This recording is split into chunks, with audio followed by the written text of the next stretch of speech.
네, 조금 전 베를린 연결이 고르지 못했었는데요. 다시 연결이 돼서 말씀을 이어서 나눠보도록 하겠습니다. 자, 유광석 특파원 나와주세요. 네, 다시 연결이 됐군요. 네, 유럽연합에서 경제회복기금 약 1,000조 원을 마련한다고 했는데 이 기금 주로 어떤 목적으로 사용이 될까요? 네, 코로나19로 큰 타격을 입은 각 산업 분야에 대한 지원, 인프라 구축, 에너지 전환 등에 사용됩니다. 코로나19 바이러스가 가장 번성했던 올해 2, 4분기 유럽 각국의 GDP 변화를 보면 피해의 심각성을 확인할 수 있습니다.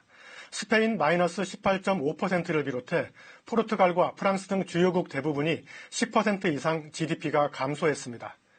유로존, 즉 유로화를 사용하는 19개 회원국의 올해 실질 GDP는 전년 대비 8.7% 감소할 것으로 전망됩니다.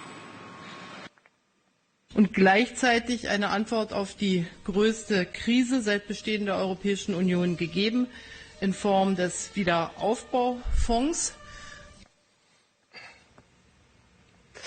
네, 유럽 각국이 이 회복기금 적지 않은 돈이기 때문에 경제를 일으켜 세울 수 있을 것 같은데요.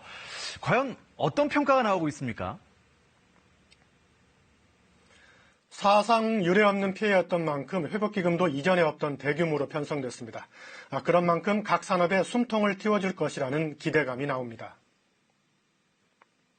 Perché ci permette di poter fidare di consistenti risorse finanziarie per raggiungere quegli obiettivi che abbiamo già individuato e che ora andremo a declinare in modo concreto.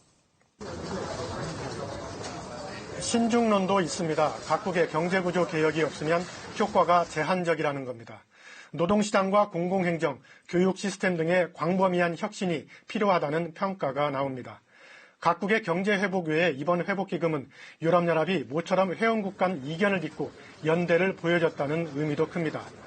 코로나19 확산 초기 유럽 각국은 바이러스를 막기 위해 방호장비 수출 규제, 국경 폐쇄 등의 차단 조치를 했습니다.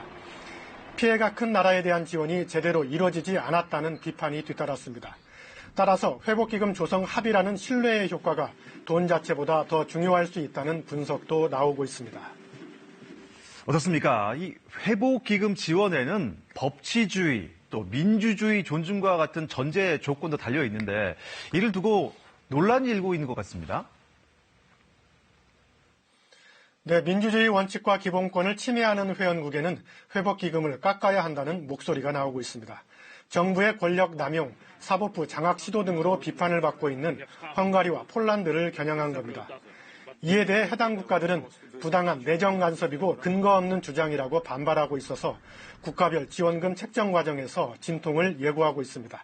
지금까지 베를린에서 전해드렸습니다.